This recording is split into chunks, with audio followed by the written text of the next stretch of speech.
Good afternoon, students. Today I'm here with a purpose on mind, and my purpose technically revolves around the idea that I have to brief you on some of those salient questions that have become now a common denominator in our day-to-day concurrences with CLAT sample papers or with typically assorted mocks that are based on the very model upon which CLAT consortium designs its official CLAT 2024 or its variants in the bygone years. So my idea or not exactly idea, I would rather say my agenda for today's brief session is questions based on the tones and tonality of the passage. Tones and tonality of the passage. As a matter of two synonymous siblings, these two terms more or less refer to the same thing, but we generally get questions with this term tones. What exactly is the meaning of tone of the passage? What exactly does this term tone refer to here? What exactly does this term tone refer to here? Tone refers to the style and mannerism of writing of the author. The style and mannerism of writing of the author, it literally implies the way the combination of terms and the selection of phrases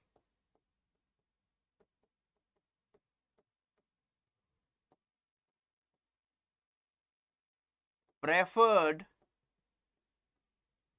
by an author and the selection of phrases preferred by an author in the construction of a standard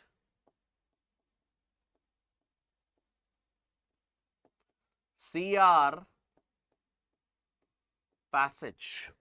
तो मेरा कहने का मतलब क्या है? What exactly I intend to convey through this brief notation on board of mine is the way the combination of terms and the selection of phrases preferred by an author in the construction of a standard CR passage. Suppose I have just culled a para out of a standard CR passage, and within this para is sufficient to let me have a sneak peek into the very mindset with which this entire passage has been constructed, all this entire passage has been fashioned by our honorable author himself. Just look here, just by identifying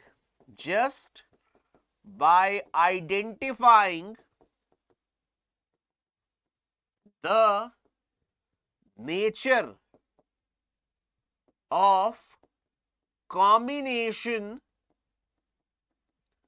of terms employed by the author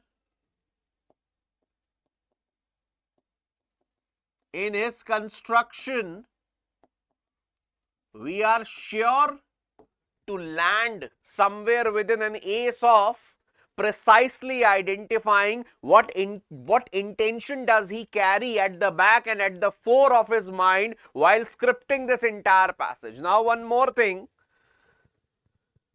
How did I prefer to thrust upon the very idea of identifying the tone of an author's passage merely through recognition of the nature of terms and terminology employed by him in its very construction of the same tri-paragraphic integrated structure that is our passage, that is through the recognition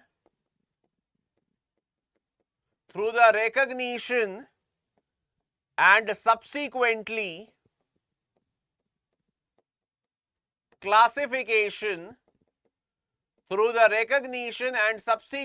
classification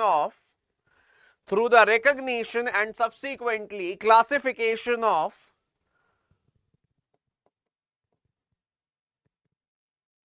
the terms used by him on the basis of their intrinsic nature. So what do I mean to say over here? What do I mean to convey through this particular though minimal write-up that I have just set up on board? That is, through the recognition and subsequently classification of the terms. The terms employed by an author can be typically classified into three bold categories. They can either be positive, they can either be negative, and finally they can be neutral. Positive, negative, and neutral. And now students have myriad questions about, so there are so many tones, there are infinite number of tones that we often get to conquer, that we often get to face while dealing with questions on tones. Then for that I have a very precise and very pithy answer, that you need not worry. All categories of tones, all innumerable, count of tones that we generally get to deal with while negotiating with questions under the category of tones, you just have to classify them under positive, under negative, or under neutral. Suppose there is a question that says, what is the tone of the author? And one of the options says the tone is optimistic. Then optimistic shall go under positive. The other option says the tone of the author is morose. Then morose shall go under negative.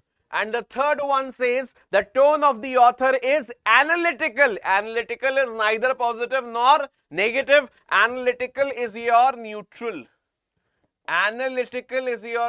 So on a broader basis of assumption and classification of tones based on the author's nature of writing, nature of drafting of the passage, there are only three larger variants. There are only three broad-based variants of coverage, variants of inclusion of tones. One is positive, the other is negative, the third is neutral. All the rest are simply ramifications, are simply branches, are simply subdivisions, are simply subsets of these three tones. Suppose you have some in one of the questions, in one of the conspicuous questions, you get four options. One of them says optimistic, the other says pessimistic, third says morose, and fourth says analytical. So optimistic falls under positive category, pessimistic falls under negative category, morose again falls under negative category, and finally that we have analytical that falls under neutral category. Now you have to identify, on the basis of the very nature of the subvariant or of the term that has been set in your four options, among your four options, which one is correlating or which one is corresponding with these three broader tones, that is positive, negative and neutral. कहने का मतलब बड़ा simple सा है, बहुत ज्यादा सोचना नहीं है. आपकी जो तीन सबसे इंपॉर्टेंट टोन्स हैं, जो ब्रॉडर टोन्स हैं, जो आप एक तरीके से कह सकते हैं कि overarching terms of classification है वो सिर्फ तीन ही है, पॉजिटिव, नेगेटिव एंड न्यूट्रल। बाकी सब जितने भी फैंसी वर्ड्स टोन के अंदर के क्वेश्चन में आते हैं वो इन्हीं के अंडर आएंगे। या तो वो पॉजिटिव हो सकता है, या तो वो न्यूट्रल हो सकता है, या तो वो नेगेटिव हो सकता है। अब आपको कैसे पकड़ना है? आपको ऑथर के कॉम्बिनेशन ऑफ टर्म्स से पकड़ना है, कैसे टर्म्स ऑथर इस्तेमाल कर रहा है अपने पैसेज में। अगर ऑथर के टर्म्स, टर्मिनोलॉजी, जो शब्दावली, टर्मिनोलॉजी का मतलब क्या होता है? शब्दावली। अगर उसकी शब्दावली पॉजिटिव है, बार बार पॉजिटिव टर्म्स इस्तेमाल कर रहा है, hopeful, anticipating, joyful, joyous, ebullient, high spirits, ऐसे शब्द अगर इस्तेमाल कर रहा है तो वो पॉजिटिव है। उसी जगह इसके उल्टे शब्द इस्तेमाल कर रहा है तो वो नेगेटिव है।